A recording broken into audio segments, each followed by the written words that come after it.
Welcome to weekend with journalist Sai. ఈ వారంలో ఆంధ్రప్రదేశ్ రాష్ట్రంలో చాలా కీలకమైన రాజకీయ పరిణామాలు చోటు చేసుకున్నాయి. ప్రధానంగా ప్రతిపక్షంలో ఉన్న వైఎస్ఆర్సీపీ, అలాగే ఆ పార్టీ అధినేత జగన్మోహన్ రెడ్డి పర్యటనలు, ఆ పర్యటనలు అడ్డుకునే ప్రయత్నాలు జరుగుతున్నాయి అనుకోవాలా? పర్యటనకు వెళ్తున్న జగన్మోహన్ రెడ్డికి సరైన భద్రత కల్పించడంలో అధికార పక్షం వైఫల్యం చెందుతుందా? అదే నేపథ్యంలో వైఎస్ఆర్సీపీకి సంబంధించిన కార్యకర్తలు గానీ, జగన్మోహన్ రెడ్డి గారి అభిమానులు గానీ కొత్త ఇబ్బందులు తెచ్చి పెడుతున్నారా జగన్మోహన్ రెడ్డికి? ఒక రకంగా భవిష్యత్తులో పర్యటనలు ఉంటాయా, లేదంటే అడ్డుకుంటారా, ఆంక్షలు విధిస్తారా అనే ప్రశ్నలు కూడా వస్తున్నాయి. అలాగే తల్లికి వందనం ఈసారి అతిపెద్ద ఒక సంక్షేమ పథకాల్లో ఇదే అతిపెద్దది, కీలకమైంది.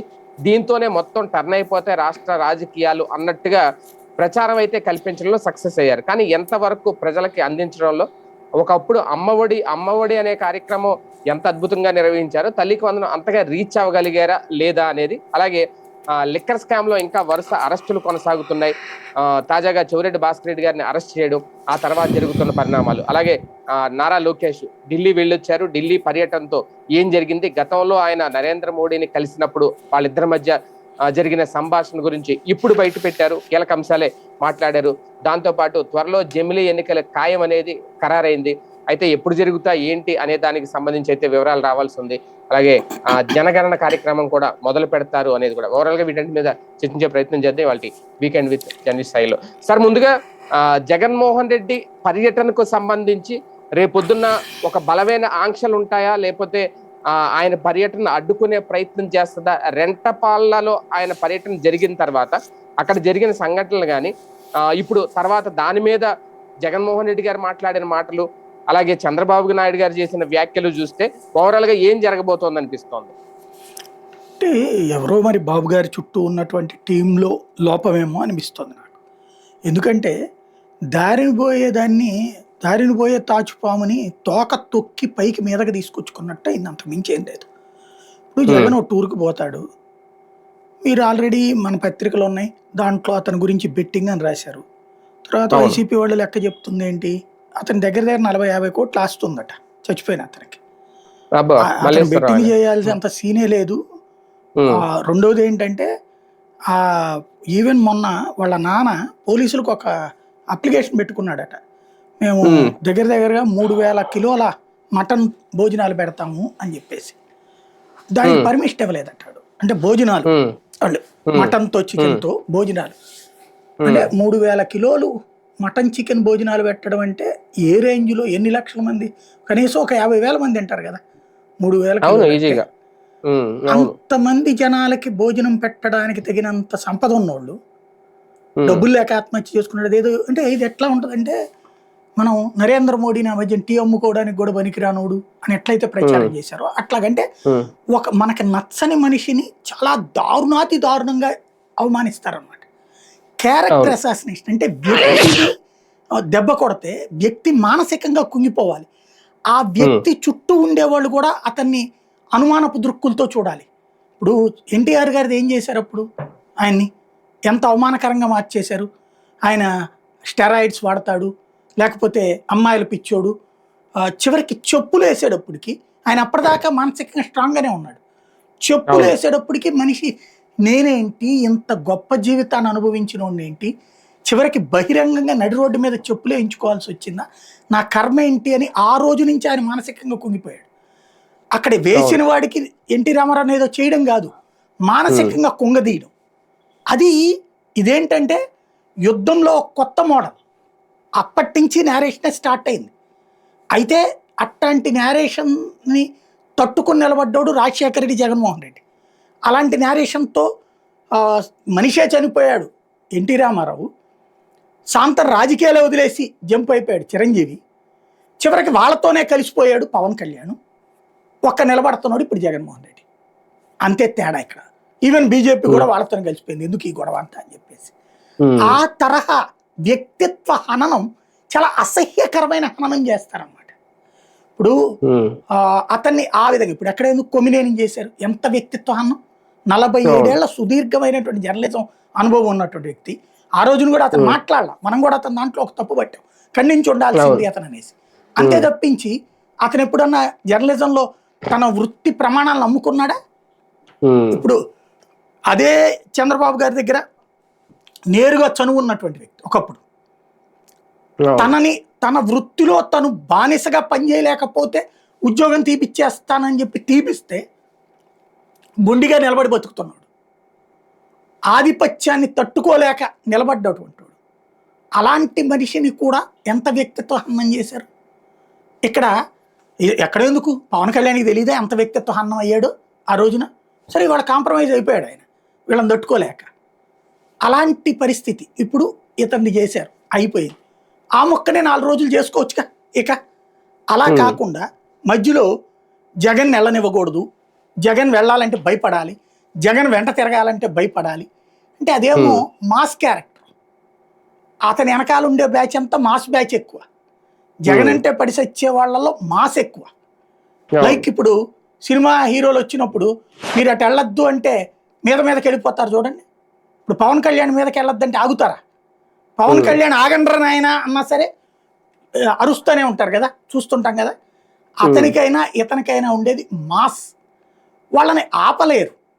అది తెలిసినప్పుడు పోనీయండి, ఆ తర్వాత రాసుకోండి 2-3 రోజుల పాటు. అక్కడికి వెళ్తే పంట పొలాలు తొక్కాడు, లేకపోతే పొగాకు బేళ్లు తొక్కాడు, లేకపోతే ఇట్లాంటివి రాసుకోండి, తప్పదు రాసుకోవడం అన్నటువంటిది. లేదా ఒక సిస్టమ్ పెట్టండి. ఇదిగో జగన్ వస్తున్నాడు ఈ రూట్లో, ఈ పక్కన రోడ్డు పక్కన నుంచోండి, మేము ఒక రోప్ పెడతాం, లేదా ఈ డివైడర్ల దగ్గర పెడుతుంటారు కదా ఈ ట్రాఫిక్ ఇబ్బందిగా పోగొట్టడం కోసం అని చెప్పేసి తోపుడు, అట్లాంటి లైన్లో పెట్టండి, బ్యారికేడ్ దాని వెనకాల నుంచోమని చెప్పండి. గుడ్, అంతవరకు. మధ్యలో నుంచి పోనీయండి, అయిపోద్ది పని. అయిపోతే అక్కడ వాళ్ళు అట్ట చేశారు, బీడీలు తాగి ఉమ్మూసారు, లేకపోతే కనుక సిగరెట్లు తాగుతారు, వాళ్ళు మందు దాగి కూడా వచ్చారు, ఇలాంటి దుర్మార్గులా అనేదో రాసుకొని ఇష్టం వచ్చినట్టు. కానీ రానీయం, కదలనీయం, తిరగనివ్వం, 100 మందే రావాలి, అందరూ పాస్పోర్ట్ తీసుకురావాలి, వీసా తీసుకురావాలి, విమానాలు పక్కన పెట్టి రావాలి, ఇట్లాంటి పిచ్చి షరతులు ఎందుకు? దాన్ని అమలు చేయలేదని చెప్పేసి అరెస్టులు కేసులు పెట్టుకోవడం ఎందుకు? దానికి ఆ జగన్ ఎంతగా మండించాడంటే, జగన్ టూర్ ఎంతగా మండించిందంటే 18 ప్రెస్ కాన్ఫరెన్స్ దాని తర్వాత జగన్ టూర్ అయ్యాక దగ్గరగా 200 ట్వీట్లు పెద్ద నాయకులు ఎమ్మెల్యేలు వీళ్ళందరూ. రెండో రోజు కూడా ప్రెస్ మీట్లు పెట్టాల్సి వచ్చింది. పైగా కొన్ని 100 వీడియోలు చేయించారు యూట్యూబ్లో, అట్లా కొన్ని వేల పోస్టింగ్లు పెట్టించారు సోషల్ మీడియాలో.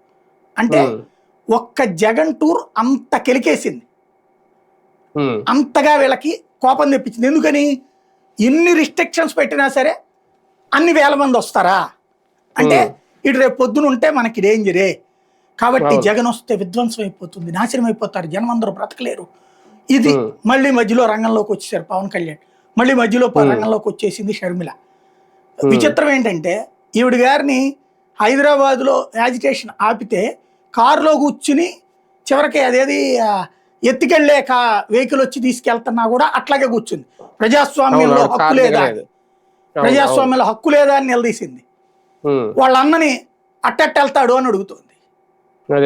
పవన్ కళ్యాణ్ అక్కడ ఏది రాజధాని ప్రాంతాలు సందర్శించడానికి వీల్లేదంటే ఆ బాయినెట్ మీద కూర్చుని వెళ్ళాడు, ఎవడరా ఆపేదని.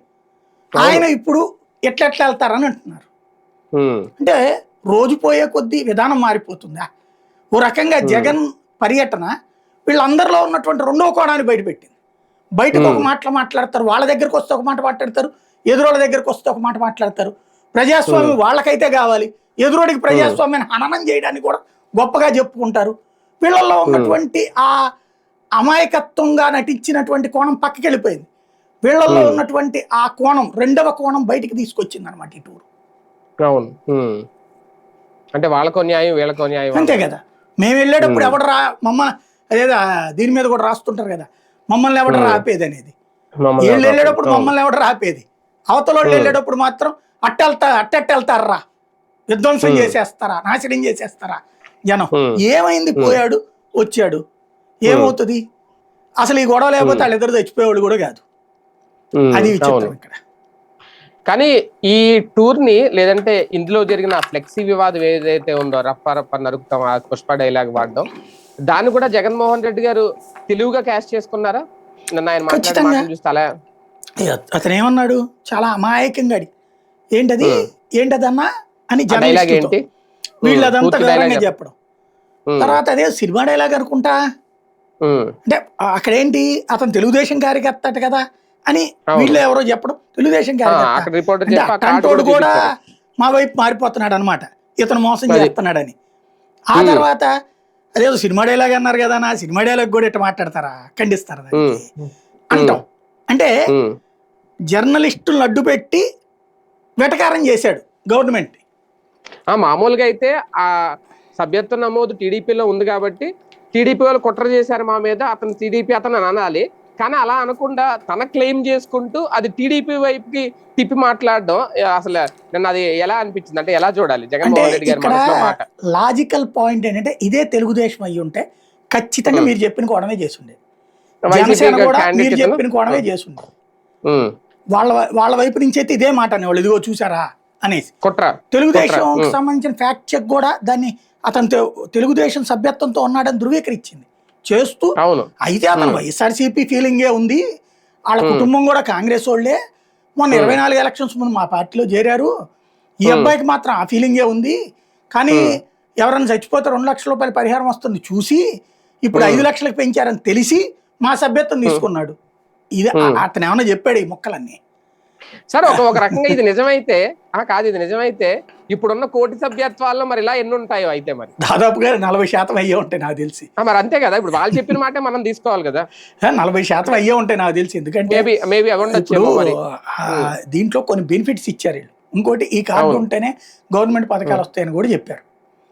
చెప్పేసేసి ఆ ట్యాబ్ తీసుకెళ్లి ఫోటో తీయడం, ఇదిగో ఇది వస్తేనని చెప్పి వాళ్ళకి ఆ సభ్యత్వం అని కూడా తెలియకుండా సభ్యత్వం ఉన్న వాళ్ళు చాలా మంది ఉన్నారు. అది వాళ్ళ సభ్యులని కూడా వాళ్ళకి తెలియదు. పథకాలు రావాలంటే ఈ కార్డు నీ దగ్గర ఉంచుకో అని చెప్పినటువంటిది కూడా ఉంది. నిజంగా కార్యకర్తలు అయి ఉంటే కనుక ఇట్టు ఉండేది కాదు కదా, ఇటు వచ్చేవాడు కూడా కాదు కదా. అంటే వైసీపీ సానుభూతి పరులు లేదంటే వైసీపీ అభిమానులు, జగన్ అభిమానులు కూడా టీడీపీలో ఉన్నారు రికార్డెడ్ గా. అది అంటే వీళ్ళు అట్లా ఇచ్చేశారు కార్డులు, అంతే కదా. అది అంటే ఇప్పటిదాకా ఏంటంటే రియల్ టీడీపీ కార్యకర్తలు అనుకున్నాం మనం, కోటి దాటి ఇచ్చారని కూడా అనుకున్నాం కదా మొన్ననే. అవును. కానీ ఇది ఇట్లాగా దాన్ని ఏమంటారు, ఇదివరకేమో ఒక రకం ఎమ్మెల్యే గారికి లేకపోతే నియోజకవర్గ ఇన్ఛార్జికి ఇస్తే, అతను మండలం వాళ్ళకి ఇస్తే, అతను గ్రామం వాళ్ళకి ఇస్తే, వాళ్ళకి తెలిసిన పేర్లన్నీ పుస్తకంలో రాసి ఇచ్చేవాళ్ళు సభ్యత్వం. అది ఒకనాడు అనుకున్నాం, దాన్ని మార్చి చక్కగా ఓ ట్యాబు గీబు చక్కగా చేశారనుకున్నాం. ఇప్పుడు ఇందులో టార్గెట్లు పెట్టేటప్పటికి సంబంధం లేని వాళ్ళకి కూడా ఇచ్చారన్న విషయం అర్థమవుతుంది. అదే లోకల్ గా ఏమో తెలిసి తెలియని వాళ్ళు అందరూ కూడా రాసేస్తారు. ఉండరా బాబు ఏదో ఫోటో తెస్తాం అంటే ఎవడు కాదంటాడు. ఇప్పుడు ఫౌజ్ కూడా ఇస్తారు, దాంతో ఇక్కడ సభ్యత్వం కింద రాసుకుంటే ఏముంది. అందులో పోటీలు పెట్టారు కదా, ఓ నియోజకవర్గం 1,50,000 1,70,000 అట. అంటే నియోజకవర్గం ఓటర్లు ఉండేదే 2 లక్షలు ఉంటారు అనుకుందాం, 2 లక్షలు 1,70,000 తెలుగుదేశానికే. అది మొన్న సభ్యత్వాలు నమోదు అంటే దాన్ని బట్టి ఇప్పుడు ఇది అర్థం అవుతుంది ఇట్లా అనేది. కానీ దీంతో ఇప్పుడు కేసులు నమోదు చేయడం అంబటి రాంబాబు గారి మీద లేదంటే ఆయన సోదరుడి మీద వాళ్ళందరూ కూడా కేసులు నమోదు చేశారట. అంటే దాదాపుగా రేపటి నుంచి ఇలాంటి పర్యటనలో లేదంటే పరామర్శలు ఉంటే ఆంక్షలు తప్పవా లేదంటే కేసులు తప్పవా వైసీపీ మీద? ఇప్పుడు చంద్రబాబు గారి మీద దాదాపుగా 40-50 కేసులు ఉన్నాయి, లోకేష్ మీద కూడా 20-30 కేసులు ఉన్నాయి. అవును, అప్పుడు ఆయన ఉన్నప్పుడు పెట్టాడు కదా, పర్యటనలప్పుడే కదా పెట్టింది కేసులు. అవును, ఇప్పుడు ఇల్లు పెడతారు. జగన్ మీద మొన్న పెట్టింది 40 కేసులు అని చెప్పారు వీళ్ళే ప్రసంగాల్లో. ఒరిజినల్ కేసులు ఏంటి 19 సిబిఐ ఈడీ కేసులు, మిగతా ఎట్లాంటి కేసులు 2014-19లో పెట్టినాయి. జగన్ అవి ఉపసంహరించుకోలేదు తను సీఎంగా ఉన్నప్పుడు కూడా, కేసులు అట్లా నడుస్తున్నాయి. ఇప్పుడు మళ్ళీ ఇంకో 50 కేసులు పెడతారు. అట్లాగే ఈ నాయకులందరి మీద కూడా కేసులు పెడతారు. వీళ్ళందరూ రేపు ఎలక్షన్ దగ్గరకు వచ్చేప్పుడు అఫిడవిట్లో అప్పుడు ఏం రాస్తారంటే, ఈనాడు జ్యోతి దారుణమైన నేర చరిత్రలకు టికెట్ ఇచ్చినటువంటి వైఎస్ఆర్ కాంగ్రెస్ పార్టీ అంబటి రాంబాబు ఎంత క్రూరో తెలుసా, 50 సీట్లు. అదేదో అతను ఎవరు మన హర్షవర్ధన్ ఉండేవాడు కదా ఇదివరకు, ఇప్పుడు మన 60లో దేంట్లోనో క్రైమ్ రిపోర్ట్ చేస్తుండేవాడు, కట్ చేస్తే అనేసి. అట్లా రేపు పొద్దున్న రాస్తారు ఇవన్నీ. వీటిట్లో ఇప్పటికి కూడా ఈనాడులోను వీటిట్లో ఏం చైతన్య నారాయణ యాడ్లు అప్పుడు చాలా గంభీరమైన స్వరం ఒకటి వస్తాయి, అట్లా పెడతారు రేపు పొద్దున. అంబటి రాంబాబు ఈయన ఒక పెద్ద క్రూరుడు, ఈయన మీద 70 కేసులు. అట్లాగే అతని పేరేంటి కాసు మహేష్ రెడ్డి ఈయనకి ఒక 70 కేసులు ఇట్లా ఏందయ్యా అంటే ఈ దిక్కుమాల కేసులన్నీ ఉంటాయి అన్నమాట. అది అనుమతులు ఇవ్వకుండా అడ్డుకునే అవకాశం ఏమైనా ఉంటుందా రేపటి నుంచి? పెడతారు ఖచ్చితంగా, డ్రమటైజ్ చేస్తారు, జనాన్ని తగ్గించే ప్రయత్నం చేస్తారు. Simple logic. నువ్వు ఎంత రిస్ట్రిక్ట్ చేస్తే అంత ఫ్లేరప్ అవుతుంది, ఇది గుర్తుపెట్టుకోవాలి. జగన్ విషయంలో తెలుగుదేశం తెలివైనదైతే జస్ట్ అవాయిడ్ హిమ్. పదే పదే నువ్వు మాట్లాడబాక. నువ్వు పదే పదే మాట్లాడుతున్నంతసేపు మీరంతా ఇక్కడ జట్టు కట్టు కూర్చున్నారే, CPI, CPM, Congress, Telugu Desam, BJP, Janasena ఒక కూటమి. ఇప్పుడు అధికారిక కూటమి 3, అనధికారిక కూటమి 3. 6 ఒకే వైపు ఉండే, అతను ఒక్కడే ఒకవైపు ఉండే. అప్పుడు ఏమవుతుంది కాన్సెప్ట్? పబ్లిక్లోకి వెళ్ళేటప్పుడు నువ్వు అతన్నే తిడతా ఉన్నప్పుడు 6 కలిసి తిడుతుంటారు. షర్మిల తిడద్ది, పవన్ కళ్యాణ్ తిడతాడు, పురంధేశ్వర్ తిడతాడు, చంద్రబాబు తిడతాడు. అట్లాగే సిపిఐ, సిపిఎం వాళ్ళు మాట్లాడినట్టు వారంలో 2 సార్లు జగన్ తిడతారు, చంద్రబాబుని సున్నితంగా ఈ దీంట్లో మాకు చాలా తేడా వస్తుంది అని ఎక్సెక్కాలాడతారు. అంతవరకే. జగన్ వచ్చాడు గట్టిగా తిడతారు. ఇవన్నీ ఏమవుతుంది? 6 కలిసి ఒకవైపు ఉండి జగన్ ఒక్కడే ఒకవైపు ఉన్నప్పుడు మీరందరూ పంచుకొని చక్కగా అద్భుతం, ఇదిగో అదే 99 పైసలకే కాగ్నిజెంట్ వచ్చేసింది, 99 పైసలకే ఇంకోటి వచ్చేసింది, మేము అంత చీఫ్గా భూములు ఇచ్చామంటే ఇందులో కొమ్ముకోవడం ఏం లేదు, జనాలు రావాలని కోరుకుంటున్నాం, ఉద్యోగాలు ఎగబడి వచ్చేస్తున్నారు, అసలు రేపు పొద్దున స్వర్గంలాగా కనబడుతుంది, హైటెక్ సిటీ చూడండి, మేము ఇక్కడ హైటెక్ సిటీ వచ్చేస్తుంది, అదిగో ఇదిగో ఇవి చూపించుకోవాలి మీరు. ఎందుకంటే జనాలకి కోటి ఆశల పల్లకీలు రేకెత్తిచ్చాం 2014 నుంచి. ఎందుకని? ఈ దగులుబాజీలు అందరూ చేసిన తప్పు. రాష్ట్ర విభజన అనేది దగులుబాజీతనం. బాధ్యతాయుతంగా చేస్తే తప్పులే. దగులుబాజీలుగా మోసం చేసిన ఆంధ్ర ప్రజలు ఏమని, ఆంధ్ర వాడు దోచుకున్నాడంటే అవునవును దోచుకున్నాడని తెలంగాణకు సంబంధించిన ఇదే పార్టీల నాయకులు మాట్లాడొచ్చారు. ఇక్కడికి వచ్చి ఏం మాట్లాడుతున్నారు? అయ్యో రాష్ట్రానికి అన్యాయం జరిగిపోయిందని మాట్లాడుతున్నారు. అంటే ఇది కాదా పచ్చి మోసం రాష్ట్ర ప్రజల్ని చేయడం? ఆ రోజు నుండి రాష్ట్రం విడిపోయిన తర్వాత సోనియా గాంధీ నాశనం చేసిందని వీళ్ళు, చంద్రబాబు నాయుడు లెటర్ ఇస్తేనే చేసామని వాళ్ళు, ఆ రోజు నుంచి ఆంధ్రాకి అసలు సువర్ణ పదం, ఇప్పటిదాకా అక్కడెక్కడో ఊరు బాగు చేయడం, ఇప్పుడు మన ఊరే బాగు చేసేసుకుందాం అని అప్పటి నుండి ఇప్పటిదాకా ఉపన్యాసాలు ఇస్తూనే ఉన్నారు. అందులో భాగంగా కళ్ళ ఎదుట ప్రస్తుతానికి ఏదేదో చెప్తున్నారు. చెయ్యండి, ఇదిగో పోర్టు కట్టాం, అదిగో అక్కడ సగం కడతాం, ఇవాళే రాళ్ళు వేసాం, ఇవాళే మట్టి వేసాం, ఇవాళే ఆ పైన బొరక తీసాం, చెప్పండి, అవే చెప్పండి. అప్పుడు కాస్త ఏదో జరుగుతోందన్న ఫీలింగ్ వస్తుంది. అలా కాకుండా రోజు జగన్ జపం, జగన్ నామస్మరణ, అదేదో ఏ శ్రీనివాసున్నో తలుచుకుంటే పుణ్యమన్నా వస్తుంది, జగన్ తలుచుకుంటే ఏమొస్తుంది?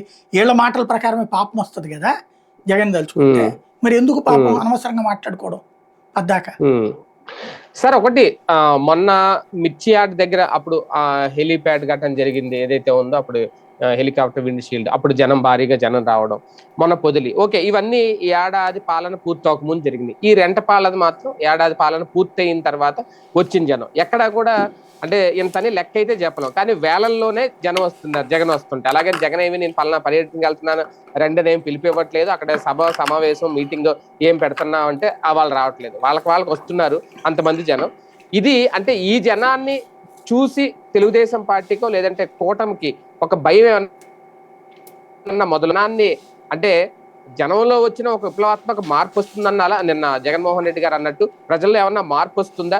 అది కూటమి ప్రభుత్వం ఫెయిల్యూర్ ఖాతాలో వేయాలా లేదంటే జగన్ సక్సెస్ ఖాతాలో వేయాలా? నాకు తెలిసి వీళ్ళందరూ మామూలుగా పార్టీ అభిమానులు, జగన్ అభిమానులు కాని వాళ్ళని నేను అనుకోవట్లా. సాధారణ ప్రజలు ఎగబడి వచ్చేస్తున్నారని నేను అనుకోవట్లేదు. ఈ విషయంలో వైఎస్ఆర్ కాంగ్రెస్ పార్టీ అభిమానులే జగన్ అభిమానులే వస్తున్నారు అనుకుంటున్నా. కాకపోతే ఎలక్షన్స్ ముందు వరకు కొంత అవాయిడ్ చేశారు వీళ్ళు పార్టీని. అలాంటి వాళ్ళందరినీ ఇవాళ జగన్ వెంట వచ్చేలా చేసింది తెలుగుదేశం. అలాంటి వాళ్ళందరినీ వచ్చేలా చేశారు వీళ్ళు. వాస్తవంగా చెప్పాలంటే జగన్ థ్యాంక్స్ చెప్పుకోవాలి చంద్రబాబుకి. నువ్వు ఎప్పుడైతే ప్రతి ఊర్లో ప్రతి సందులో వైఎస్ఆర్ కాంగ్రెస్ పార్టీ అభిమాని అని తెలిస్తే దొంగ కేసులు పెట్టి, తప్పుడు కేసులు పెట్టి, అడ్డదిడ్డమైనటువంటి వార్తలు రాసి వాళ్ళందరినీ దొంగలుగా చూపెడుతున్నారో, ఎంతగా అయితే హింసిస్తున్నారో, ఆటోమేటిక్గా వాళ్ళల్లో వచ్చే పౌరుషం ఉంటుంది కదా. ఖచ్చితంగా మనం జగన్ వెంట ఉండాలి, లేకపోతే వీళ్ళు మనల్ని బతకనివ్వరు, వీళ్ళు మనల్ని క్యారెక్టర్ అసాసినేషన్ చేస్తారు. ఈ ఫీలింగే కదా వాళ్ళందరూ ఒక్క చోటకి రావడానికి కారణమైంది, జగన్ వెనకాల పరిగెత్తడానికి కారణమైంది. లేకపోతే పరిగెత్తాల్సిన అవసరమే ఉందండి వాళ్ళందరూ, అంత ఎగబడి రావాల్సిన అవసరమే ఉంది వాళ్ళందరూ. జగన్ని ఆ జగన్ అనే పేరు తలుచుకుంటే అదేదో పాత రోజుల్లో గనక మనకి ప్రహ్లాదుడి కథ ఉంది కదా, హిరణ్యకశిపుడు శ్రీహరి అనే నామం ఉంటే వినబడితే చాలు చంపేయమంటాడు, తగలబెట్టేయమంటాడు, నరికేయమంటాడు. అలాగా ఆ లోకమంతా కూడా అరాచకం చేస్తుంటాడు. చివరికి కడుపులో ఉన్నటువంటి బిడ్డ ప్రహ్లాదుడు శ్రీహరి శ్రీహరి అని పుడతాడు అనమాట. ఆ శ్రీహరి అన్న జపం చేసినందుకు గాను అతన్ని చంపబోయినటువంటిది చూసాం కదా కదా. ఇప్పుడు జగన్ అనేటటువంటి పేరు తలుచుకుంటే కేసేసేయండి. జగన్ అనేటటువంటి అతను మంచోడు అన్నాడంటే ఏదో ఒకటి చేసేయండి అతన్ని. జగన్ అనేవాడు రాక్షసుడు అనాలా, జగన్ అనేవాడు దుర్మార్గుడు అనాలా, జగన్ అనేటటువంటి వ్యక్తిని ఈ సమాజం నుంచి వెలివేయాలని చెప్పాలి. అట్లా చెప్పిన వాళ్ళు మేధావుల కింద గుర్తించబడతారు. అలాంటి వాళ్ళు పత్రికల్లో ఫోటోలు వేయించుకుని వార్తలు రాయించుకోవడానికి పనికొస్తారు. జగన్ గురించి ఎంతగా తిడితే అంతగా వాళ్ళు మంచి నాయకులు అవుతారు. అదే జగన్ గురించి పాజిటివ్గా మాట్లాడారంటే వాళ్ళు సంఘ విద్రోహ శక్తులు, నక్సలైట్ల కంటే ప్రమాదకరం, తీవ్రవాదుల కంటే ప్రమాదకరం అని నువ్వు ఎప్పుడైతే పదే పదే అదే జగన్ నామ జపం చేస్తున్నావో. ఏదో ఒక కథ ఉంది, ఓ వ్యక్తి రోజు దేవుణ్ణి కొలుస్తూ ఉంటాడట. ఆ కొలుస్తున్నంతసేపు వాళ్ళ స్నేహితుడు వచ్చేటప్పటికి దేవుడు అంటే పడదట.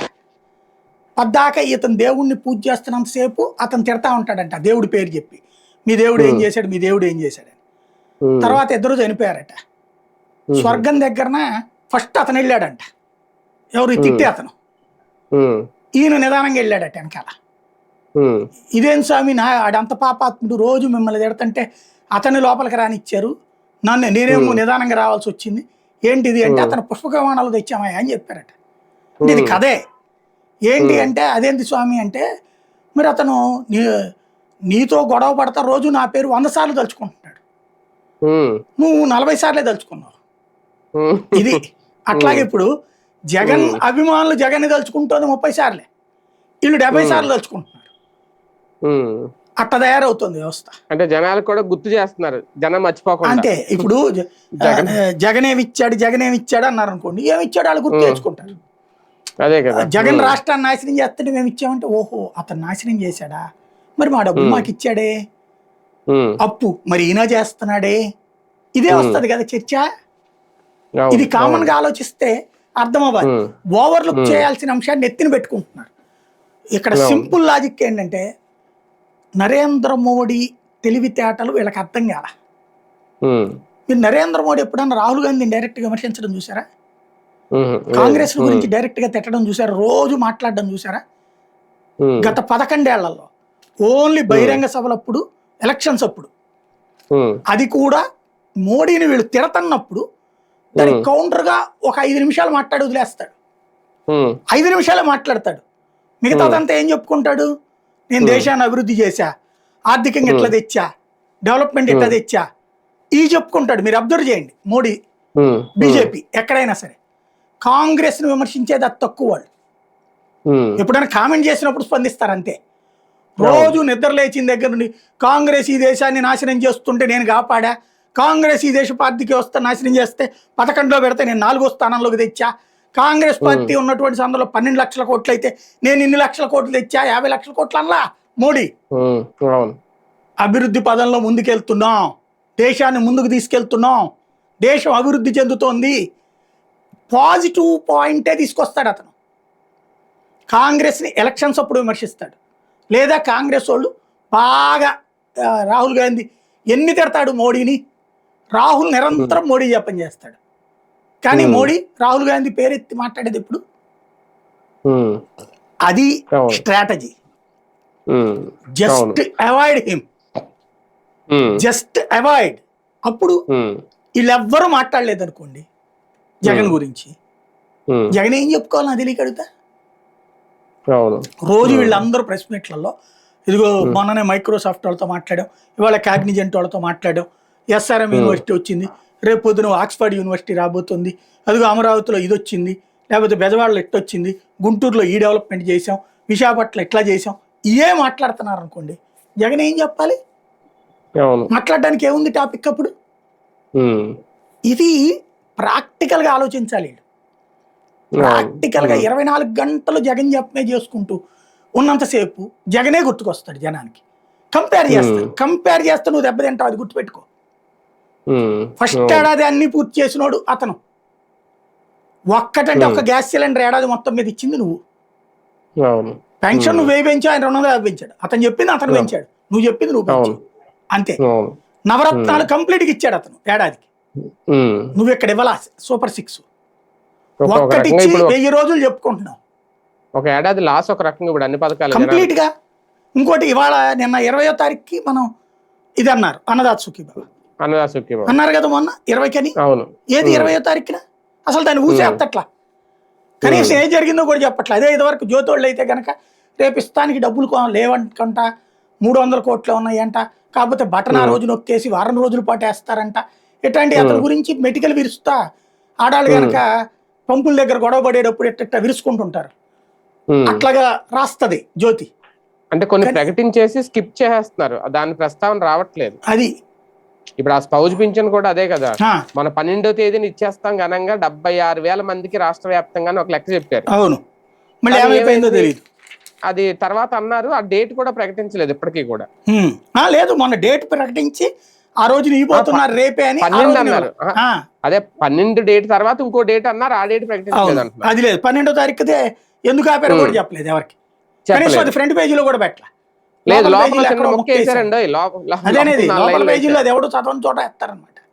అదే అదే అది కనీసం అదే ఇచ్చుంటే ఫ్రంట్ పేజీలో పెద్ద వార్త అయ్యేది. అదే అది జగన్ దుర్మార్గుడు అయితే మేము ఇచ్చామనేటటువంటి. జగన్ 3 నెలలకు ఒకసారి పెన్షన్ కొత్త వాళ్ళకి ఇస్తూ వచ్చాడు. ఇప్పుడు జగన్ కి అప్పుడు ఎలక్షన్స్ ముందు 4 నెలలు 5 నెలల ముందు నుంచి ఎలక్షన్ నోటిఫికేషన్, అంటే ఎలక్షన్ కి సంబంధించిన షెడ్యూల్ అనౌన్స్ చేస్తారు కదా ఈసీ, అనౌన్స్ చేసినప్పటి నుంచి కొత్త ఏమి ఇవ్వకూడదు. అట్లాగా 2 లక్షల మంది అప్పుడు అప్లికేషన్ పెట్టుకున్నారు. 2 లక్షల మంది అప్పుడు. ఏది కొత్త పెన్షన్ అప్పటికే 60 ఏళ్ళు వచ్చినోడు. అవును అవును, అది అమలు చేయలే జగన్, గవర్నమెంట్ దిగిపోయింది. ఆ 2 లక్షల మంది అప్లికేషన్స్ ఇప్పటికి 61 ఏళ్ళు కూడా అయిపోయింది. అవును, మళ్ళీ ఈ ఏడాదిలో ఇంకొక 5 లక్షల మంది అన్న ఉంటారు, లేదా 2 లక్షలు వేసుకో. అప్పుడు 4 నెలల్లోనే 2 లక్షలు వచ్చారు. ఇప్పుడు ఏడాదిలో 5 లక్షలు అవరా అవుతారు ఈజీగా. అంటే 7 లక్షల మంది కొత్తగా పెన్షన్లు ఇవ్వట్లా నువ్వు. కొత్త పెన్షన్ ఏది అసలు లేదు. అది అసలు మాట్లాడలేదే. జగన్ ఉన్నప్పుడు 3 నెలలకు ఇచ్చాడు మొదట్లో, తర్వాత 6 నెలలకు ఇచ్చాడు. ఇక్కడ అసలు ఇవ్వట్లేదే. అదే కదా, ఒక ఆస్పెక్ట్ లో మంచిది. జగన్ మొదట్లో చేసి తర్వాత చెడగొట్టుకుంది ఒకటి ఉంది చివరిలో. ఏంటయ్యా అంటే 3 నెలల పెన్షన్ కూడా ఇచ్చేవాడు జగన్ మొదట్లో. అప్పుడు ఏం చేసేవాళ్ళు అంటే ఈ శ్రీకాకుళం వాళ్ళు, విజయనగరం వాళ్ళు వీళ్ళందరూ హైదరాబాద్ నుండి 3 నెలలకు ఒకసారి వచ్చి తీసుకునేవారు. ఒక ఛార్జీతో సరిపోయేది. తర్వాత జగన్ దాన్ని ఏం చేశాడు, ఏ నెలకి ఆ నెల వచ్చి తీసుకోవాలన్నాడు. దాంతో పెన్షన్ పోతుంది అన్న ఉద్దేశంతో ప్రతి నెల వచ్చి తీసుకున్నారు. వీళ్ళు దాన్ని 3 నెలలకు ఇస్తామన్నారు, ఇప్పుడు 3 నెలలకు ఇస్తున్నారు. ఆ విషయంలో పెట్టారు మళ్ళీ. అది ఆ విషయంలో అప్రిషియేట్ చేయాలి. మంచిగా చెప్పుకోవాలి, చెడుగానే చెప్పుకోవాలి. అలాంటి వెసులుబాట్లు ఉండాలి, సౌకర్యం ఉండాలి. అది అతను తప్పు చేసినా దాని వల్లనే దెబ్బతిన్నాడు అతను. అవును అవును, ఇక్కడ పోయింది. అది బేసిక్ గా అయితే చెయ్యని వాటిని చెప్పట్లా వీళ్ళు. అది పెన్షన్ పోయా నేను చెప్పినట్టు ఇప్పుడు టోటల్ కనీసం 5 లక్షల మంది ఉంటారండి చీఫ్ అండ్ బెస్ట్ 60 ఏళ్ళు దాటి పెన్షన్ అర్హులైన. ఎవడు తీసుకుంటున్నాడు అప్లికేషన్? ఎక్కడ తీసుకుంటున్నాడు? సచివాలయం తీసి పడేస్త్రీ, వాలంటీర్ తీసి పడేస్త్రీ. ఎవరికెళ్ళి ఇచ్చుకోవాలి వీళ్ళు పెన్షన్ కోసం? లేదు, కొత్తగా ఇస్తామన్నటువంటి మాట లేదు. రెండవది ఇవి పక్కన పెట్టేశారు. ఎప్పుడు ఇస్తారో మళ్ళీ చెప్పట్ల అన్నదాత సుఖీభావ. లోకేష్ కాబట్టి అక్కడ గట్టిగా పట్టుబట్టి ఆ డబ్బులు ఇప్పించుకున్నాడు. లేకపోతే దాన్ని కూడా డేటు జూలై 5కి అన్నారు కదా అని మళ్ళీ వెనక్కి తీసుకొచ్చి లోకేష్ ఇప్పించుకున్నాడు. ఇది మాత్రం అచ్చెన్నాయుడికి అది చేత కావట్లేదు. కానీ ఎవడమైతే ఇచ్చారు కానీ ఆ ఒక్క సంక్షేమం పథకంతో వీళ్ళు అనుకున్నంత భారీ మైలేజ్ వచ్చి ఉంటుందా టీడీపీకి? ఇప్పుడు కడుపు మాడిపోతుంది, బాగా ఆకలేస్తూ ఉంటుంది. ఆ టైంలో అంత అన్నంలో కారం వేసి ఉల్లిపాయ ఇచ్చినా కూడా బాగుంటుంది టేస్ట్. అట్లాగే ప్రస్తుతానికి అది చాలా సంతృప్తి పరిచేసింది. ఏడాది నుంచి ఒక్క పథకం రాక అప్పులు పాలైపోయి అప్పులు ఎట్లా తీర్చుకోవాలో అర్థం కాక నేను కనుక్కుంటే కొన్ని మనం చూసా ఎక్కడో ఒక ఆటో మీద బోర్డు చూసా, ఏంటంటే క్రెడిట్ కార్డు ఉంటే గీకి 1.65% డబ్బులు తీసుకుని మీకు క్యాష్ మీకు అకౌంట్లో ఏమంటే వేస్తాం, దేంట్లో అయితే దాంట్లో అనేసి. అంటే ఆ విధమైనటువంటి స్టేజ్కి జనం వచ్చారు. పర్సంటేజ్ వ్యాపారం, అంటే కమిషన్ వ్యాపారం ఒక రకంగా అది చెప్పాలంటే. అవి నడుస్తున్నాయి.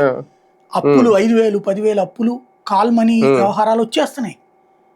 చేతిలో డబ్బులు ఆడినప్పుడు ఏం చేస్తాడు జనం? ఆల్రెడీ అప్పుల వ్యవహారాలు పెరిగిపోతున్నాయి. ఇట్లాంటి స్టేజీలో అకస్మాత్తుగా తల్లికి వందనం పడితే, అది కూడా ఎంతమంది పిల్లలు ఉంటే అంతమందికి పడినప్పుడు 2-3 ఉన్నోళ్ళు చాలా సంతోషపడ్డారు. ఖచ్చితంగా అప్రిషియేట్ చేయాలి ఆ విషయంలో. సార్ ఒకటి సార్, ఈ ఏడాదిలో అంటే జగన్మోహన్ రెడ్డి గారి వైఖరి మాటలో చూస్తా ఉంటే, ఎందుకంటే ఇందాక మీరు అన్నారు కదా నరేంద్ర మోడీ ఎప్పుడు రాహుల్ గాంధీని స్ట్రైట్ గా విమర్శించలేదని. ఓకే, ఇక్కడ నేను జగన్మోహన్ రెడ్డి స్ట్రైట్ గా చంద్రబాబు గారిని విమర్శించడం నేను అన్ను, డైలీ విమర్శిస్తారు. కానీ అధికారంలో లేనప్పుడు పవన్ కళ్యాణ్ ఎలా విమర్శించేవారు, నారా లోకేష్ మిగిలిన వారిని ఎలా, ఇప్పుడు ఎందుకంటే నారా లోకేష్ గారు మొన్న వర్షా భూముల గురించి ఒక ఛాలెంజ్ చేశారు. తల్లికి వందనంలో ఎవరో సోషల్ మీడియాలో మీ ఖాతాలో పడింది అంటే దాని మీద ఛాలెంజ్ చేశారు. దమ్ముంటే నిరూపించి జగన్మోహన్ రెడ్డి నేను రాజీనామా చేస్తానని. ఒక లోకేష్ విమర్శల మీద కానీ, లేదంటే పవన్ కళ్యాణ్ గారి విమర్శలు కానీ, దేని మీద ఆయన అటాక్ చేయట్లేదు, దేని మీద స్పందించట్లేదు, దేని మీద కౌంటర్ ఇవ్వట్లేదు. ఓన్లీ చంద్రబాబు నాయుడు గారికే ఆయన టార్గెట్, చంద్రబాబు నాయుడు గారి మీద కౌంటర్ ఇస్తున్నారు. దాంతో పాటు నిన్న ఆయన 76 ఏళ్ల ముసలాయన నన్ను భూస్థాపితం చేస్తారా, ఒక ఛానల్కి ఇచ్చిన ఇంటర్వ్యూలో నా పార్టీని భూస్థాపితం చేస్తాను అనడం ఏంటి ఈ వయసులో అనే మాట రేచారు. ఏంటి ఆయన స్ట్రాటజీ జగన్ గారు? కరెక్ట్, అది పాయింట్. ఇప్పుడు చంద్రబాబు నాయుడు అన్న బొత్సానే అన్న తిడుతున్నాడా, లేకపోతే కనుక సజ్జల రామకృష్ణారెడ్డి గురించి ఏమన్నా మాట్లాడుతున్నాడా? లేదు కదా. చంద్రబాబు స్థాయి జగన్ది, జగన్ స్థాయి చంద్రబాబుది. అంతవరకే మాట్లాడాలా, పెద్దానికి మాట్లాడకూడదు. మాట్లాడితే అనవసరంగా వృధా చేసుకున్నట్టు. అంటే వాళ్ళలాగా వీళ్ళని కంపేర్ చేయగలమా, లోకేష్ గారినో పవన్ కళ్యాణ్ గారినో? వాళ్ళు ఇప్పుడు యువ నాయకుల్లో వాళ్ళ సమూజ్జే కదా భవిష్యత్తులో. అప్పుడు ఆయన సీఎం అయిన రోజున మాట్లాడతాడు, ఆయన సీఎం అయిన రోజున మాట్లాడతాడు. రోజు లోకేష్ గురించి ఎందుకు మాట్లాడాలి? అంటే ప్రభుత్వం టార్గెట్ చేస్తున్నారు కదా, ఆయన డైరెక్ట్ గా ఈయనకి ఛాలెంజ్ సవాల్ విసురుతున్నారు కదా. వీళ్ళు కూడా మాట్లాడుతుంటారు కదా, బొత్స వీళ్ళందరూ కూడా. ఇప్పుడు నేను ఇదివరకు ఛానల్లో పనిచేసేటప్పుడు ఓ ఫార్ములా పెట్టుకున్నాం. ఇప్పుడు చంద్రబాబు నాయుడుని విమర్శిస్తే జగన్ విమర్శించినప్పుడే మాటకు మాట వేయాలి. అంతేగాని చంద్రబాబుని బొత్స సత్యనారాయణ లేకపోతే ఇంకొకళ్ళు విమర్శిస్తే ఇవ్వకూడదు. అది స్థాయి అది కాదు, మాటకు మాట వేసేటప్పుడు. కానీ ఇప్పుడు పిచ్చి పిచ్చిగా వేస్తున్నారు. జగన్ కి రోజు బుచ్చయ్య చౌదరికి మాటకు మాట పెచ్చతనం. అంటే నువ్వు స్థాయి మెయింటైన్ చేయాలి. ఇప్పుడు నరేంద్ర మోడీని ఎక్కడో మన షర్మిల విమర్శించిందని నరేంద్ర మోడీ స్టేట్మెంట్ కి షర్మిలకి మాటకి మాటేస్తే ఎట్టుంటది? వెరితనంగా పోతే స్టేటస్ మెయింటైన్ చేయాలా. ఇదివరకు పవన్ కళ్యాణ్ ఎందుకు విమర్శించాడంటే పార్టీ అధ్యక్షుడు ఆయన కాబట్టి, ఓ పార్టీకి నాయకుడు. ఇప్పుడు ప్రభుత్వంలో ఓ డిప్యూటీ సీఎం ఆయన కాబట్టి పవన్ ఎందుకు విమర్శించాలి? ఇప్పుడు దాంట్లో ప్రభుత్వానికి ప్రతిపక్ష నాయకుడు సవాల్ ఇక్కడ. అంతే. చంద్రబాబు గారు కూడా అందుకే కదా జగన్నే కదా విమర్శించేది. వాళ్ళ పార్టీలోనూ వైవి సుబ్బారెడ్డినో లేకపోతే సజ్జల రామకృష్ణారెడ్డినో బొత్స సత్యనారాయణ విమర్శిస్తున్నారు. ఆయన లేదు కదా. టార్గెట్ ఉండాలా, అది సిస్టమ్. అవును. కాబట్టి అధికారంలో ఉన్నప్పుడు ఆయన అధికారంలో ఉంటే అందరికీ సమాధానం చెప్పేవారు. తప్పదు అది. ఇప్పుడు మళ్ళీ ఎందుకు ఈయన ముసలాయన అంటున్నారు పద్దాగా? 76 ఏళ్ళకి సంబంధించి ఇంకో 4 ఏళ్లలో 80 ఏళ్ళు వస్తాయి అనేటటువంటి మాట చెప్పడం. అంటే ప్రజలకైనా గుర్తు చేస్తున్నారా జగన్? మేబీ అంటే అది కొంత ఆయనలో ఉండేటటువంటి దాన్ని ఏమంటారు, చంద్రబాబు మీద ఉన్న ద్వేషం. అది ద్వేషపూరిత పదం. అది అనవసరం నన్ను అడిగితే. అది అదే కదా. అంటే అంతకు ముందు వాడారు ఎన్నికలకు ముందు, మళ్ళీ ఇప్పుడు మొదలు పెట్టారు గుర్తు చేసే ఉద్దేశం. అప్పుడు ఇప్పుడు మళ్ళీ అనవసరమైనటువంటి మాట. అది దాన్ని తప్పిస్తే బెటర్ నన్ను అడిగితే. సార్, చంద్రబాబు నాయుడు గారి వాయిస్ లో కూడా చాలా తేడా వచ్చింది. ఓకే, అది భయంతో వచ్చిందా ధీమాతో వచ్చిందా అనేది, ఎట్టి పరిస్థితుల్లో నెక్స్ట్ మళ్ళీ తెలుగుదేశం పార్టీ వస్తుంది అనేది. ఇప్పుడు ఇక వైసీపీ ఎట్టి పరిస్థితుల్లో ఇంకా రాదు అన్ని చోట్ల. ఆయన మన విశాఖలో మాట్లాడిన ఈ వారంలో ఎక్కడ మాట్లాడినా కూడా అదే మాట మాట్లాడుతున్నారు. ఏంటి ఒక్క 1 year లో ఒక దీపం పథకం లేదంటే తల్లికి వందనం ఈ పథకాలతోనే ఇంత ధీమా వచ్చేసిందా, లేదంటే మూడు పార్టీలు కలిసి ఉన్న ఎట్టి పరిస్థితుల్లో ఈ పొత్తు విడిపోదు, మేము కలిసి ఉన్నంత కాలం మేమే అధికారంలోకి వస్తాం అనేదేమాన? అంటే మనం ఒకటి కామన్గా గుర్తుపెట్టుకోవాలండి. రోజు ఇదివరకు ఏంటంటే రోజు పేపర్లో ఒక సుక్క వార్త వస్తే సరిపోయేది, టీవీలో ఒకసారి బులెటిన్ చూస్తే సరిపోయేది. ఇప్పుడు ఈ సోషల్ మీడియా వచ్చి ఇవన్నీ వచ్చాక పదే పదే మాట్లాడుకోవడం వల్ల రాజకీయం గురించి ఎక్కువ మాట్లాడుకుంటున్నాం. అందువలన ఎక్కువ తప్పించి అక్కడ బేసిక్గా ఇదివరకు జగన్మోహన్ రెడ్డి తనేమనేవాడు, ఇక తెలుగుదేశం పని అయిపోయింది అనలేదా, 30 ఏళ్ళు మేమే అధికారం అనలేదా? పవర్ రాగానే ఇక మేమే శాశ్వతం అనేటటువంటి ఒక ఫీలింగ్ వస్తుంది. అదొక విచిత్రమైనటువంటి ఫీలింగ్. చంద్రబాబు నాయుడు 14-19లో అనలేదు అట్లాగా. ఇంకెవరికి లేదు అసలు రాష్ట్రంలో కాంగ్రెస్ పని అయిపోయింది, ఆ తల్లి కాంగ్రెస్ పని అయిపోయింది, పిల్ల కాంగ్రెస్ పని అయిపోయింది అని చెప్పలేదు అంతకుముందు. పవన్ కళ్యాణ్కి అసలు ఇంకెవరికి రాదు మేమే అనలేదా? చిరంజీవి అయితే కనుక అప్పుడు 2 సీట్లన్నా వస్తాయా కాంగ్రెస్ పార్టీకి, అల్లు అరవింద్ అనుకుంటా అప్పుడు. తెలుగుదేశం కానీ కాంగ్రెస్కి కానీ చెరొకటి రావచ్చు, కుప్పము పులివెందుల, అది తప్పించి మిగతా ఆయన మేము కొడతాం అనలేదా? అదేంటంటే అది ఒక రకమైన కాన్ఫిడెన్స్. అంతే. కాన్ఫిడెన్స్ అనే కంటే కూడా కార్యకర్తలు సంతృప్తి పరిచేటటువంటి కొన్ని పదాలు. వాళ్ళ కార్యకర్త కూడా నమ్మడు అక్కడ. కాకపోతే అదొక మాట. రెండోది ఏంటంటే వాళ్ళ కేడర్కి లేదులే మనోడి మాట అన్నాడంటే ఏదో ఉంది, పక్కా స్కెచ్ చేసేస్తున్నాడు. వీళ్ళు ఎట్లా ఉంటుందంటే చంద్రబాబు నాయుడు అన్నాడంటే అసలు దాని వెనకాల చాలా పెద్ద స్కెచ్ ఉంటుంది రోయ్ అని. దానికి సోషల్ మీడియాలో కొన్ని ఉంటాయి వాళ్ళ యూట్యూబ్ ఛానల్స్. ఇక దాని వెనకాల ఇంత బారు వీళ్ళే తయారు చేసేస్తారు ఆయనకి స్క్రీన్ ప్లే. అట్లాంటి వాళ్ళ కోసం అంటుంటారు అనమాట ఆయన. అంటే భారతీయ జనతా పార్టీతో ఎలాంటి విభేదాలు లేవు, రావు భవిష్యత్తులో. జనసేన కూడా చెప్పినట్టే ఉంటుంది. ఇక ముగ్గురం కలిసి ఉంటే ఇంకా ప్రత్యర్థికి మళ్ళీ ఇంకొకసారి చుక్కలు చూపించవచ్చు అనేది ఏమైనా ఉందా? ఉండొచ్చు. అది 5 ఏళ్ళుగా తర్వాత కదా సహజంగా. కాకపోతే 5 ఏళ్ళు నీ పాలనకి కదా రిఫరెండం ఇచ్చేటప్పుడు. అంతే కదా. మరి పాలనకి రిఫరెండం ఇచ్చేటప్పుడు పాలన సక్రమంగా ఉందో లేదని 5 ఏళ్ల తర్వాత చూసేది. ఈలో పాలన చక్కబెట్టుకో ముందు. ఏడాదికే గుడ్ గవర్నెన్స్ అని చెప్పి వాళ్ళు సర్వేలు చెప్తున్నా. ఐవీఆర్ఎస్ సర్వే ఇదివరకు కూడా చంద్రబాబు నాయుడు ఓడిపోయే ముందు రోజుకు కూడా 99% మంది సంతృప్తితో ఉన్నారు, ఆనందంతో. ఇది ఎలక్షన్కి వెళ్ళే నెల రోజుల ముందు కూడా 97.5% ఉంటే లేదు వచ్చే నెలకు 98.5% కావాలి నాకు అన్నారు. ఆ నెలకు అది కూడా వచ్చేసింది 98.5% సంతృప్తి కూడా. కాకపోతే ఆ ఓటు గుద్దేటప్పుడు మాత్రం ఆ సంతృప్తి రాలా, అది వచ్చింది తేడా. అంటే ఇప్పుడు ఏది చూసినా ఇప్పుడు మొన్న ఈ రేషన్ వెహికల్స్ తీసేశారు డోర్ డెలివరీ. దాని మీద ఐవీఆర్ఎస్ సర్వేలో 88% మంది సంతృప్తిగానే ఉన్నారని వచ్చిందట. తీసేయడం వల్ల ఇది ఎట్లా ఉంటదంటే సింపుల్ లాజిక్. రాజు తలుచుకుంటే దెబ్బలకు కొదవా అని రూల్ ఉంటుంది. రాజుగారు చెప్పారు, జరిగిపోయింది అంతే. రాజుగారికి అనుగుణంగానే సర్వేలు వస్తాయి అంతేనా? ఇప్పుడు వాళ్ళు ఎవరు 170-180 సీట్లు ప్రజారాజ్యానికి వస్తాయి అన్నారు వాళ్ళ సర్వే. తెలుగుదేశం అప్పుడు సర్వే చేయించుకుంటే 210 సీట్లు వస్తాయని తేలింది. కాంగ్రెస్ పార్టీ సర్వే చేయించుకుంటే 225 వస్తాయని తేలింది. అట్లాగే ప్రభుత్వంలో అధికారంలో ఉన్నప్పుడు ఐవీఆర్ఎస్ సర్వేలన్నీ కూడా భలే విచిత్రంగా వస్తుంటాయి అంతే. ఇంకోటి ఏంటంటే ఐవీఆర్ఎస్ సర్వే నువ్వు మిడిల్ క్లాస్ మనలాంటి వాళ్ళమే వెయ్యం. ఇప్పుడు నాకు వచ్చింది అనుకోండి ఫోన్లో స్పామ్ అని వస్తుంది, నేను అసలు ఓపెన్ చేయని కట్ చేస్తా ఫోన్. స్పామ్ అని వచ్చినాయి నేను కట్ చేస్తా. ఇట్లా బల్క్ కాల్స్ వచ్చేయన్ని స్పామ్ అనే వస్తుంది నా దాంట్లో. మిగతా వాళ్ళకి కూడా అట్లాగే వస్తుంది.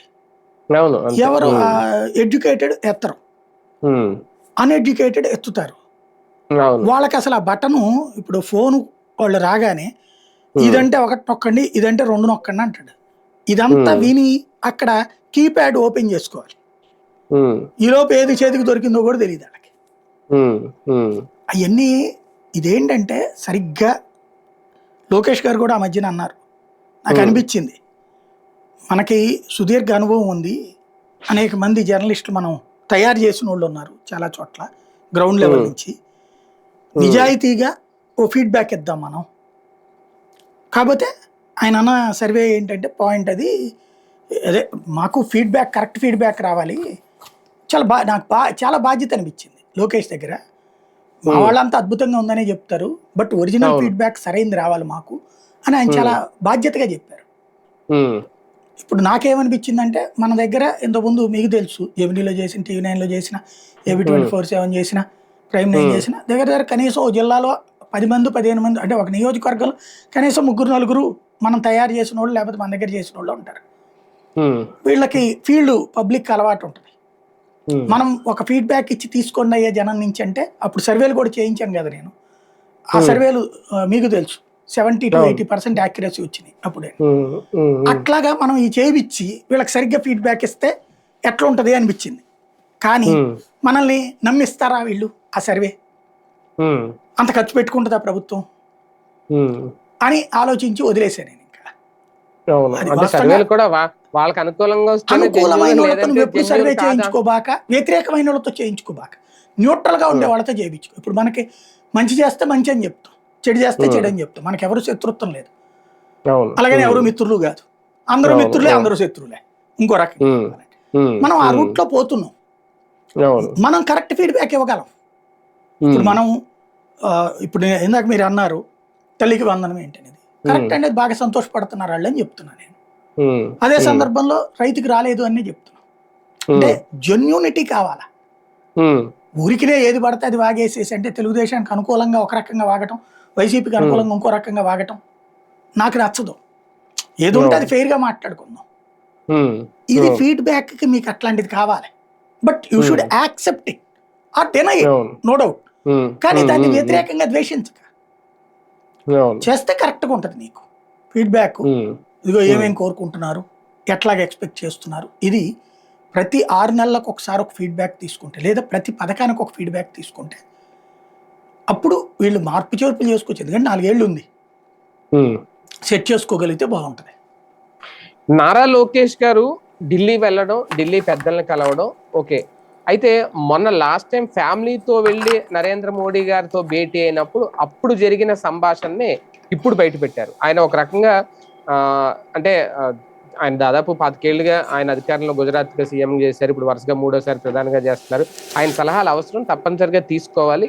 కానీ ఇప్పుడు ప్రిపేర్ అవుతున్నారా నారా లోకేష్ గారు? అందుకే ప్రధాని దగ్గరికి వెళ్ళి సలహాలు సూచనలు తీసుకోవడం, ఇక కాబోయే సీఎం నేనే అనే సంకేతాలు అటు కేంద్రానికి, ఇటు రాష్ట్రానికి, పార్టీకి కూడా దాదాపు, అంటే ఇంకా అది ఎంతో దూరంలో లేదు, అతి దగ్గరలోనే ఉంది అనే సంకేతం తాజాగా ఆయన ఇవన్నీ చెప్పడం ఎలా చూడాలి? అంటే ప్రాక్టికల్గా చెప్పాలంటే నరేంద్ర మోడీ గారు 2 సార్లు 3 సార్లు ఇక్కడికి వచ్చినప్పుడు లోకేష్ వినమ్రంగా కనబడటం, వాళ్ళకి ఆర్ఎస్ఎస్ సంఘభావజాలంలో నమస్కారంతో కనబడటం కానీ, తల్లిదండ్రుల పట్ల వినయ విధేయతలతో ఉన్నటువంటి బిడ్డలు కానీ వాళ్ళు అది ప్రేమిస్తారు అట్లాంటి విధానాన్ని. అవును, అది మంచి సాంప్రదాయం. అది మంచి సాంప్రదాయం కింద భావిస్తారు, వాళ్ళని అభిమానిస్తారు అట్లాగా. అవును, అవును. ఆ కోణంలో లోకేష్ నచ్చాడు నాకు తెలిసి మోడీకి. ఆ నచ్చడం వల్ల లోకేష్ని వచ్చి కలవచ్చు కదా నీ ఫ్యామిలీతో ఒకసారి ప్రశాంతంగా కూర్చుందు కానీ అని చెప్పడం, ఈయన భార్య పిల్లల్ని తీసుకుని వెళ్ళటం. ఆ సందర్భంగా దీన్ని ఏమంటారంటే, మనకి పాత రోజుల్లో అంటే కాలం మారింది కానీ విధానాలు మారలేదు. మనకి హిందూ సంప్రదాయంలో పాత రోజుల్లో గురువులు ఉంటారు, రాజగురువులు, రాజులకి రాజగురువులు ఉంటారు. అట్లాగే ఇప్పుడు రాముడిని తీసుకుని వెళ్ళింది ఎవరు?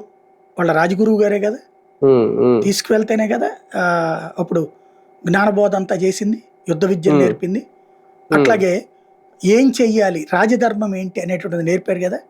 ఈవెన్ మహాభారత యుద్ధంలో భీష్ముడు చనిపోయే ముందు కూడా ధర్మరాజు నువ్వు వెళ్ళి ధర్మ సూక్ష్మాలు తెలుసుకో అని చెప్తాడు భీష్ముడి దగ్గర.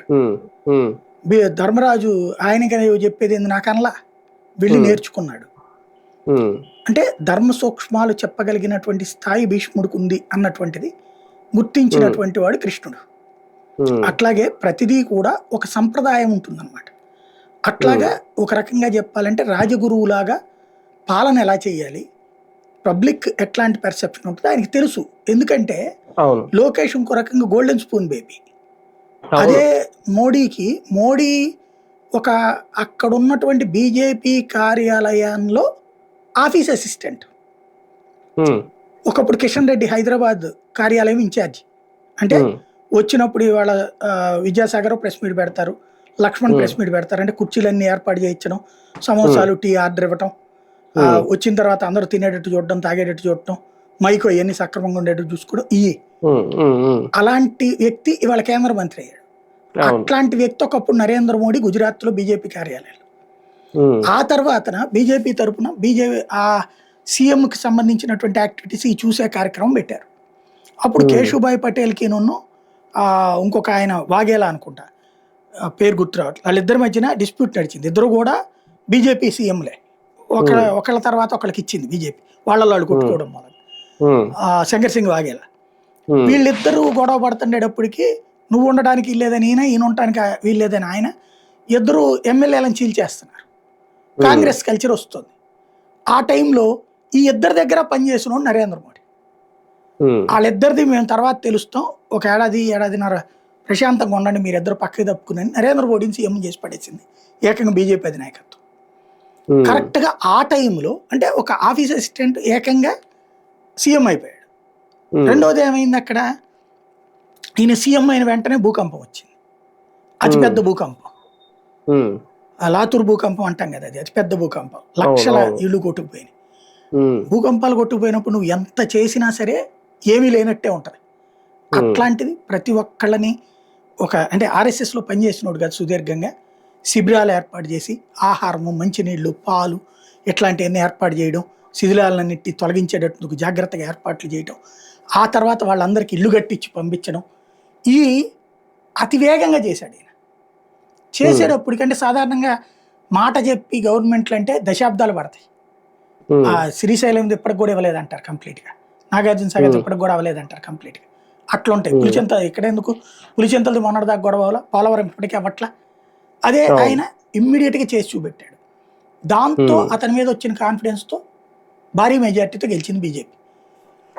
గెలిచిన వెంటనే ఈ కొన్ని రోజులకే ఈ గోద్రా అల్లర్లు, అంటే బీజేపీ పట్టు కూర్చుంది అన్న కసితో కాంగ్రెస్ రెచ్చగొట్టినటువంటి ఆ గొడవలు చివరికి అదేమైంది, అంత పెద్ద గొడవల్లో అయిపోయింది, మోడీని దించేయడమే, మళ్ళీ వాగేలాలా లేకపోతే గనక ఈయన అనుకున్నటువంటి పరిస్థితి, పటేలా, కేశుభాయ్ పటేల్.